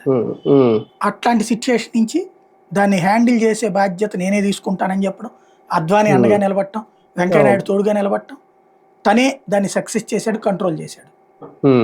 ఆ తర్వాత ఎన్నికల్లో అయిపోద్ది అనుకున్న సిచ్యుయేషన్ నుంచి ఘన విజయం సాధించాడు. అంటే ఓ రకంగా చెప్పాలంటే ఎదురు దెబ్బల మధ్యన నిలబడ్డాడు. కాబట్టి అట్లాంటి వ్యక్తికి సమాజం ఎట్లా ఉంటుంది, పబ్లిక్ ఎట్లా ఉంటారు, ఇవన్నీ మీరు ఆర్ఎస్ఎస్ సంబంధించింది అబ్జర్వ్ చేస్తే, ఆర్ఎస్ఎస్ వాళ్ళు ఇప్పుడు వాళ్ళకి ఆఫీసు, భోజనాలు ఇట్లాంటి సిస్టమ్ ఉంది. కానీ ఇదివరకు ఎట్లా ఉండేదంటే, ఈయన పనిచేసినప్పుడు కానీ ఈవెన్ ఆ మధ్య దాకా కూడా ఇప్పటికి కూడా చాలా వరకు వాళ్ళు అట్లాగే పాటిస్తారు. ఒక ఊరు వచ్చారు, శేఖర్ గారు మీ ఇంటికి భోజనానికి వస్తానండి అంటారు. నువ్వు పిలిస్తే ఓకే, లేదంటే మీ ఇంటికి వస్తాను శేఖర్ గారు అంటారు. మీరేమి నా కోసం స్పెషల్ ఏమి చెయ్యొద్దు, మీరేం తింటారో అదే కూర పెట్టండి, అదే పచ్చడి పెట్టండి, ఏం లేవో అన్నం పచ్చడి వేసి తిందాం, ఇంట్లో మీ వాళ్ళు ఎవరు లేకపోతే ఏం నా కోసం ఏం చెయ్యొద్దు అని చెప్తారు. ఈ వచ్చినప్పుడు మన పక్కన వాళ్ళు ఎవరు, మనము ఆర్ఎస్ఎస్ ఆయన వచ్చాడు అన్నప్పుడు పక్కన వాళ్ళని కూడా పిలుస్తాం కదా పరిచయం చేయడానికి. అప్పుడు ఒక్కొక్కరితో నమస్కారం పెట్టి మీ పరిచయం అని అడుగుతారు. వాళ్ళు ఎవరినో కనుక్కుంటారు, వాళ్ళు ఏం చేస్తున్నారు, వాళ్ళ ఇంట్లో ఏదో చిన్న ప్రాబ్లం ఉంది, వాళ్ళ బాబుకు ప్రాబ్లము, పాపకు ప్రాబ్లం, వాళ్ళ మిస్సెస్ కు ప్రాబ్లం. ఈయన ఎక్కడెక్కడో తిరిగి ఉంటాడు కదా, దీనికి ఇందులో డాక్టరు, దీన్ని రెక్టిఫై చేయగలిగిన ఆయన ఎవరో ఈయనకి తెలుసు, ఇక్కడ లింక్ చేస్తాడు. అప్పుడు వ్యక్తిగత స్నేహం ఏర్పడుతుంది, వాళ్ళు రెండోసారి వచ్చినప్పుడు గౌరవం ఏర్పడుతుంది. అంతే కదా, ఇది బంధుత్వం. అందుకని వాళ్ళు ఏమంటారు, హిందూ బంధువులారా అంటారు. ఇది వాళ్ళ పదం. అలాంటి కల్చర్ నుంచి వచ్చినోడు నరేంద్ర మోడీ. కాబట్టి సమాజాన్ని ద్వేషభావంతో చూడబాక, విపక్షాన్నైనా సరే ద్వేషంతో చూడబాక. నరేంద్ర మోడీ ఎప్పుడు విపక్షం వాళ్ళని తీసుకెళ్లి బొక్కలో దోయించలా, కేసులు పెట్టించలా, అక్రమ కేసులు పెట్టించలా, తన పాలన తను చేసుకుంటూ పోయాడు అంతే. అదే సిస్టమ్ ఇక్కడ క్లియర్ గా చెప్పుంటాడు, ఇదిగో పాలన ఎట్లా ఉంటది, అధికారుల గోళలు ఎట్టుంటాయి, డ్రామాలు ఎట్టుంటాయి అని బాగా తెలుసు. అవన్నీ జాగ్రత్తగా చెప్పుంటాడు ఒక పెద్దరికంగా, పెద్ద ఆయన. ఎందుకంటే ఇతను కాబోయే సీఎం అనేది అర్థమైపోయింది, వారసుడు అనే విషయం అర్థమైపోయింది. కాబట్టి అలాంటిది ఓ రకంగా ఏంటంటే గురు శుశ్రూష అనుకోవాలి, అది నాకు అనిపించింది. అంటే ఒక రకంగా ట్రైనింగ్ అనాలేమో సీఎం అయ్యే ముందు, లేదంటే కొన్ని నేర్చుకోవడం మోడీ గారి దగ్గర. ఆయన కూడా చేసి ఉన్నారు కాబట్టి ముఖ్యమంత్రిగా. ఒకటి చేయాల్సింది ఏంటంటే ప్రతి యంగ్స్టర్ కి నేర్పుతాడు ఆయన. జగన్ కి ఎన్నిసార్లు కూర్చోబెట్లా, గంటలు కూర్చోబెట్టి మాట్లాడలేదా, చివరికి వాళ్ళ పార్టీ వాళ్ళు ఏమనేవాళ్ళు, జగన్ మాకు దత్తపుత్రుడు అండి మోడీకి అని చెప్పేవాళ్ళు. జగన్కి నేర్పాడుగా చాలా. అట్లాగే రామ్ విలాస్ పాస్వాన్ కొడుకు అతనికి చెప్తాడు, చిరాగ్ పాస్వాన్కి. అట్లాగే స్టాలిన్ కి చాలా బాధ్యతగా చెప్తాడు ఆయన. ఆయన శత్రువుగా చూడ్డు ఎవరిని కూడా, అది ఆయన మనస్తత్వం. కానీ ఒకటి సార్, అంటే ఇవన్నీ ఇప్పుడు చెప్పడం నారా లోకేష్ గారు మొన్నే బయట పెడితే అయిపోయేది, ఇప్పుడు బయట పెట్టే రోజున నాకు తెలిసి వెళ్ళారు, అప్పుడు మీడియాతో టైం ఇవ్వాల ఆయన, మీడియాకి టైం ఇవ్వాల, కలుసుకుని వచ్చేసారు. ఈ ట్రిప్ వెళ్ళినప్పుడు కాస్త 2 రోజులు ఉన్నారు కదా, కలిశారు.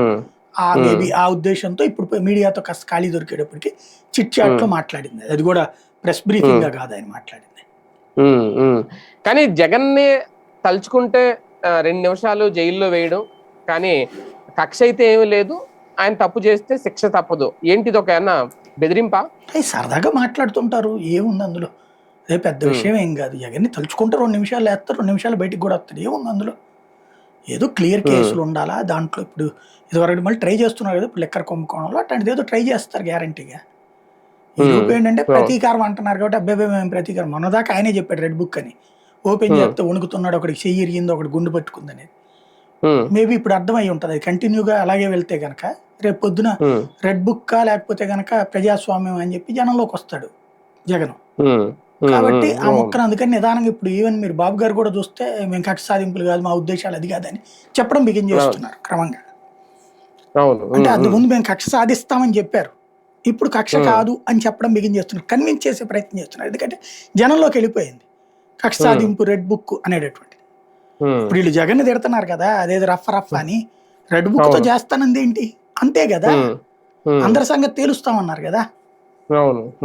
అదే ఇప్పుడు దాన్ని అది నెగిటివ్ గా వెళ్ళిపోతుంది జనంలోకి. ఇవాళ నిజంగా కేసు పెట్టినా రెడ్ బుక్ అని అనుకుంటున్నారు జనం. అవును, ఇప్పుడు నిన్న జగన్ గారు కూడా అన్నది అదే కదా, రెడ్ బుక్ పాలన ఇంకా నడిపిస్తున్నారు. ఇక అదే అంటారు, 5 ఏళ్ళు కూడా ఆ ముక్కని వీళ్ళు వాడతారు గ్యారంటీగా. ఇప్పుడు నిజమైన కేసులు పెట్టినా రెడ్ బుక్ కేసే అంటారు. ఇప్పుడు లిక్కర్ కూడా ఉంది, వీళ్ళు నిజమైన కేసే అంటారు, కానీ అది రెడ్ బుక్ పాలన అంటారు వాళ్ళు.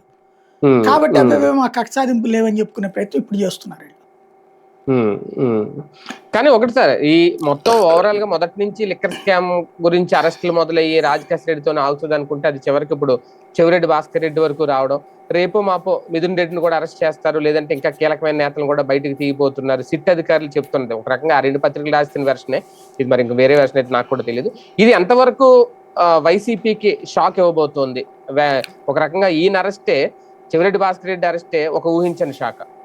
సింపుల్ లాజిక్ ఏంటంటే, ఒక అతని పేరేంటి ప్రశాంత్ భూషణ్, తర్వాత కపిల్ సిబల్, అంటే లాయర్ల సంగతి చెప్తున్నా, ప్రముఖ లాయర్లు, సుప్రీంకోర్టులో లాయర్లు ఎవరెవరైతే ఉంటారో బాగా గంటకి లక్షల రూపాయలు తీసుకునే వాళ్ళు.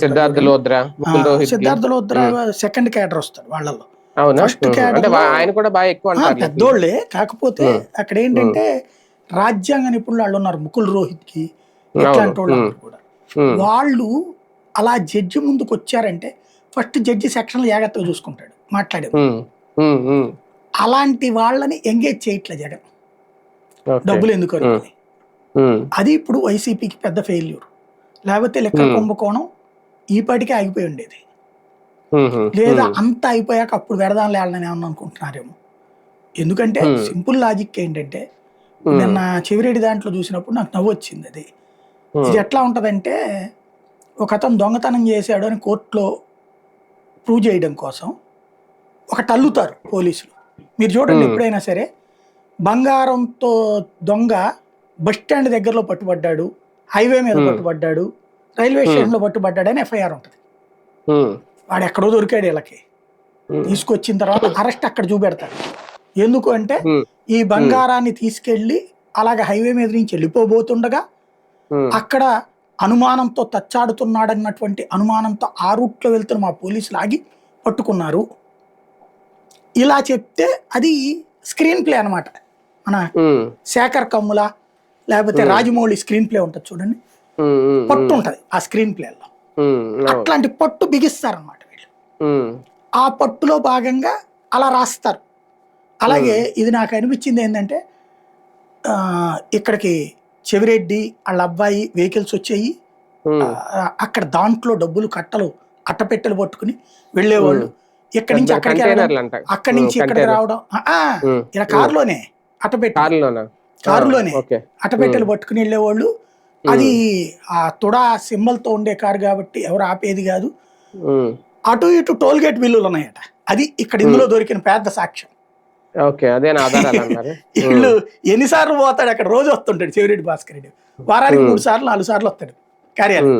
ఎందుకు, జగన్ గెలిచిపోవాలి కదా, లేదా వాళ్ళ అబ్బాయితో కలిసి వస్తుండొచ్చును, లేదా ఆ వెహికల్లో వస్తుండొచ్చును. దానికి ఆ వెహికల్లో 5-6 సార్లు ఇట్లా తిరిగినట్టు చెక్ పోస్ట్ బిల్లులు ఉన్నాయట. చెక్ పోస్ట్ సీసీ కెమెరా ఉందంట, అందులో గన్మెన్లు ఉన్నట్టుందంట. ఆయన కారులో గన్మెన్లు రాబోతే ఎవడొస్తాడు?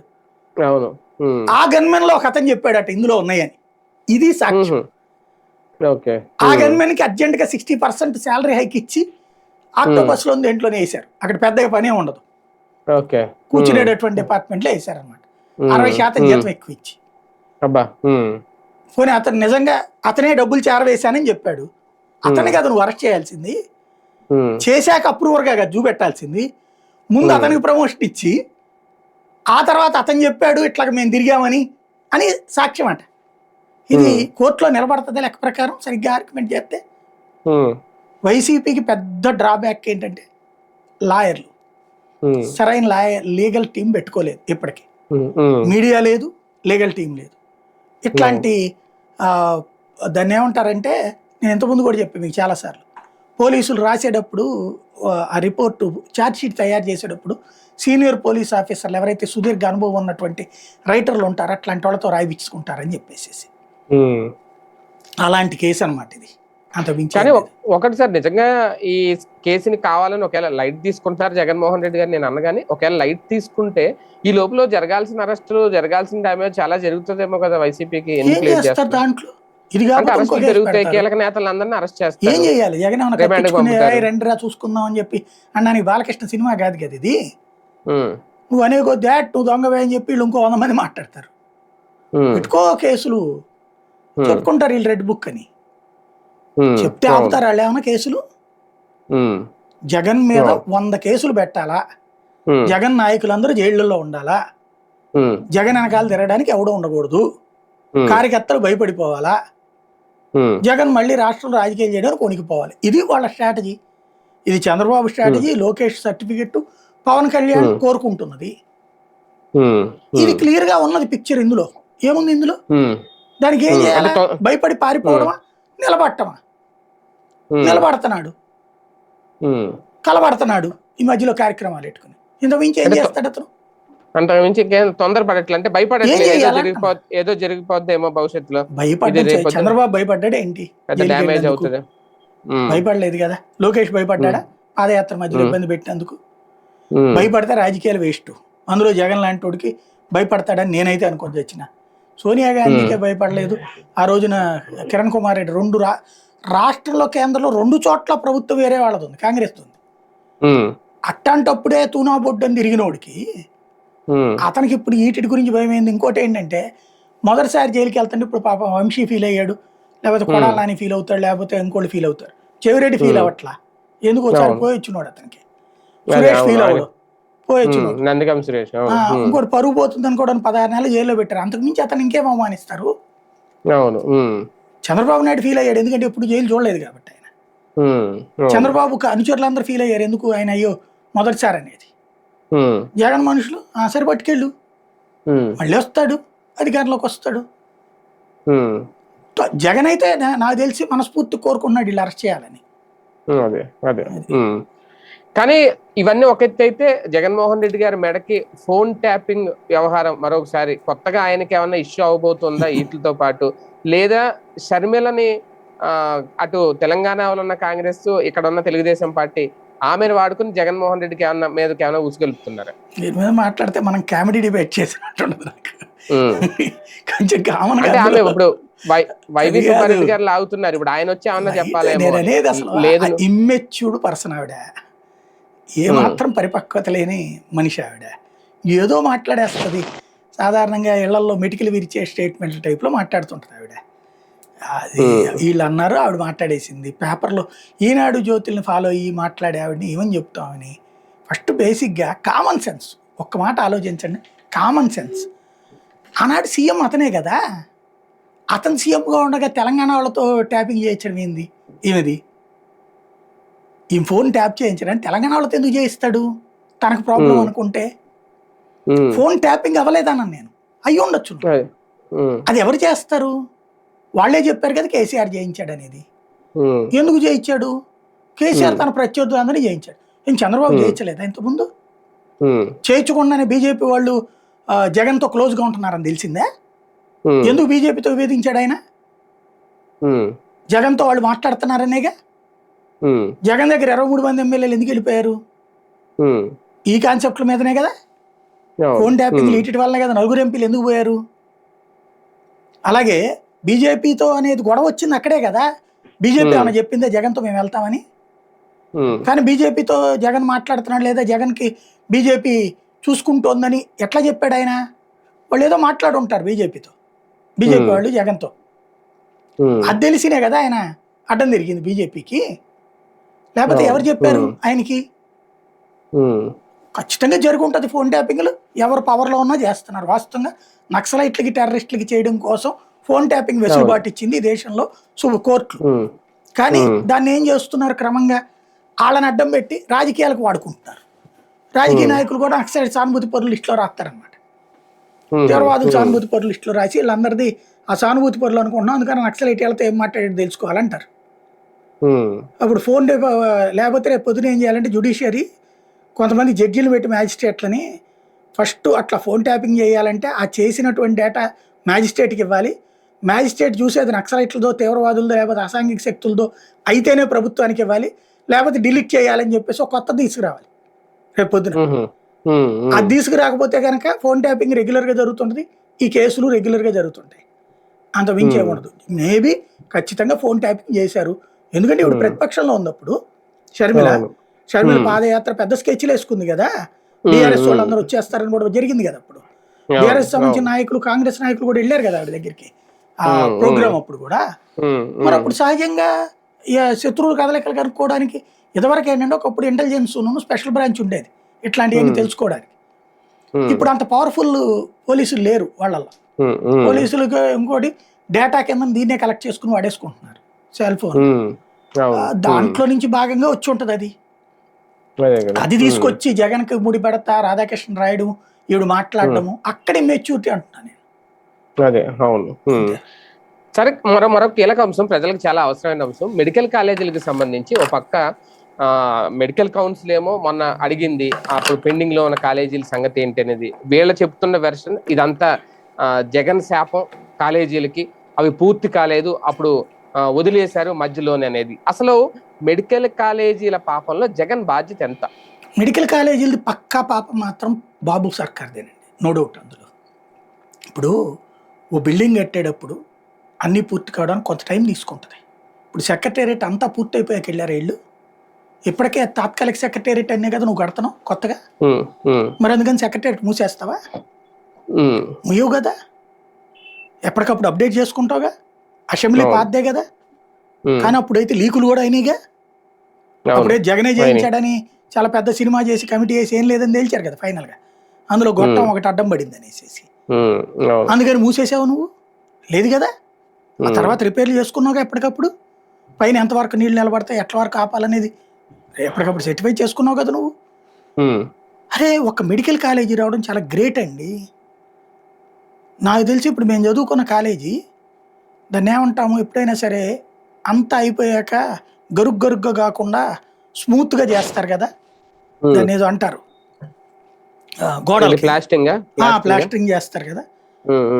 మా కాలేజీలో గదుల లోపల ప్లాస్టరింగ్ ఉండేది, గదులు బయట ఉండేది కాదు. అలాంటి కాలేజీలో చదివా నేను నా డిగ్రీ. అది అప్పటికి బిగిన్ అయింది 70లో, నేను చదివిన 90లో. మూసేయాల కాలేజీ